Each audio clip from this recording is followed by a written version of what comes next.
ایک اور عورت ہے جس کو کینسر ہے، ڈاکٹروں نے کہا ہے کہ یہ 6 مہینے تک زندہ رہے گی۔ بھائی کسی کو کیا پتا ہے؟ ما تدری نفس ماذا تکسب غدا وما تدری نفس بأی ارض تموت۔ کسی کو نہیں پتا ہے کہ موت کب ہوگی۔ یہ تو ڈاکٹروں کے ایک اندازے ہوتے ہیں، ورنہ اللہ کے ہاتھ میں وہ 6 سال زندہ رہے، اللہ کے ہاتھ میں 6 دن کے بعد اس کو موت آ جائے۔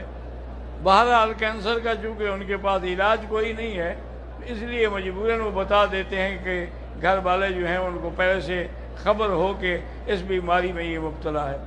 تو میری طرف سے ایک تجربہ ہے کہ اللہ کے قرآن کی آیت ہے لیس لہا من دون اللہ کاشفہ، یہ سورۃ النجم کی آخری آیت ہے۔ تو اگر اس آیت کو 1001 دفعہ پانی کے بڑے ڈول پہ پڑھ کے دم کر کے رکھ دیں، چاہے 3-4 آدمی مل کے پڑھ لیں، تو وہی پانی اس کو پلاتے رہیں، وہی اس کے اوپر مارتے رہیں، وہی زخم والی جگہ پہ ایسے چھٹے مار دیں، اور جب ختم ہو تو پھر اور پڑھ لیں، تو انشاءاللہ اللہ کو منظور ہے تو وہ کینسر بھی ختم ہو جائے گا۔ میرے اپنے ایک دوست تھے، انہوں نے مجھے پاکستان سے خط لکھا تھا کہ آپ مہربانی کر کے دعا کریں، مجھے کینسر ہے، کہ اللہ مجھے عمرہ نصیب کرے۔